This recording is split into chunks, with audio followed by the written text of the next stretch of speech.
Episode 67. The famous giant panda, one of the national symbols of China. And while I could give you another video about how wonderful these cookie and cream bears are, I'd much rather use my time today and get a little unhinged with you all today. But before that, let's get into this case study, shall we?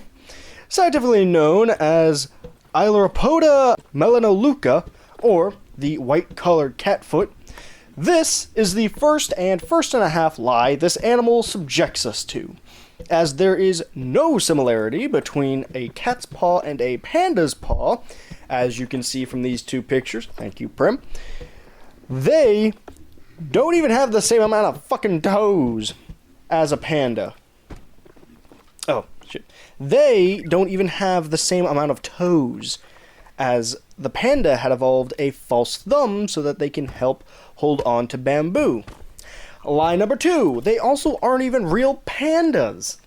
Yeah, the first animal to be given the name was what we know as the red panda, which probably came from the Nepali word punya, seeing how the giant panda only lives in the remote parts of Sichuan, Shaanxi, and Gansu, roughly 1,500 miles away. I don't see how it's connected.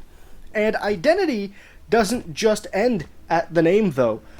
What else are these wannabe pandas actually hiding? Well, let's start from the beginning. 11.6 million years ago, a creature known as Cretioarctos beatrix was found to be the oldest species of panda in Spain and the forests of Europe. Another mystery! Well, eventually, these still omnivorous bears had traveled east. Good thing, too, because apparently they weren't quite bear enough for the climate change in Europe, and that creature went extinct 5 million years ago. They then soon decided to abandon another part of their heritage, with the first sign of veggie-first pandas coming about roughly 3 million years ago in two different species, the pygmy panda and the direct ancestor of our subject, the Ailuropoda microta. But, even still, the myth of veganism in pandas is just yet another lie. While about 99% of their diet is bamboo, they will absolutely eat flesh if it has the chance. Speaking of their diet, for some reason, the internet very much wants me to believe that this breathing plush toy is more resilient than it actually is, stating that they consume roughly 54.8 to 66.1 milligrams of cyanide. I don't fucking know how much that shit is. It is less than the imperial system acknowledges. Now, this sounds like an impressive amount until I tell you the mathematical equation of cyanide toxicity. Roughly speaking, it is 1.52 milligrams per kilogram, meaning the amount they eat would make me sick and only might kill me. A 220 to 254 pound bear might get a tummy ache. I mean, just because I'm not a toxologist, doctor, or know what the fuck a kilogram is, I'm still convinced this is a psyop. Yes, a psyop from the CCP, because they use pandas as diplomatic tools. Every panda in the world is owned by China. Every panda outside of West Taiwan is leased at roughly $1 million a year. And God forbid one actually has a baby, because soil clause doesn't mean shit to them. You'll still owe Beijing $400,000. Though, it's damn near impossible for pandas to actually breed in captivity. They've only got about a 3-day window a year, and kind of require a male display of dominance. Anyway, other than leasing them, what point would China have for inflating the popularity of pandas? Well, I'm very glad you asked. You see, in 1961, the WWF, not that one, made the panda their official mascot.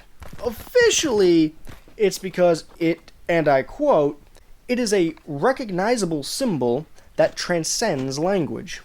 And unofficially, because it's cheap, it's black and white, it's easy to print. But I believe it is a brand to show their loyalty to the Chinese Communist Party. Even their URL for their website is www.panda.org. And with this influence, the Chinese can siphon funds of the $400 million annual in revenue. And trust me, after them banning Winnie the Pooh and their absolute debacle with the missing fuel for their nuclear missiles, do you really think they aren't corrupt and petty enough to do it? Even now, as of 2016, the panda had escaped endangered status. They're only vulnerable. And still, to this day, it gets all the fame. The red panda is damn near extinct. It's critically endangered. There's so many other animals that could use this help. Why would anything make the panda more important than these other endangered species? Look at what we talked about. The addax, the Amur leopard. And it's all because the Chinese Communist Party... Oh no. No, they're here. No!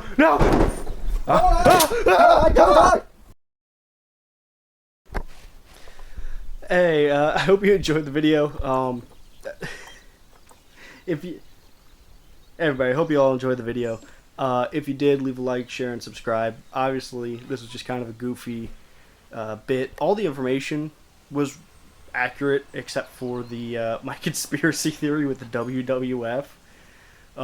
I don't actually believe that the Chinese Communist Party is controlling the World Wild Fund, and trying to siphon money from them. I just noticed a lot of things that don't make sense with the panda, starting with, with the name and all that. So I just figured it'd be really funny if I just went all the way, balls to the wall, conspiracy nut. So yeah, I hope you enjoyed. If you did, you know what to do. And as per usual, go outside, touch grass, hug your loved ones, drink water, and bye-bye. God, that's so stupid.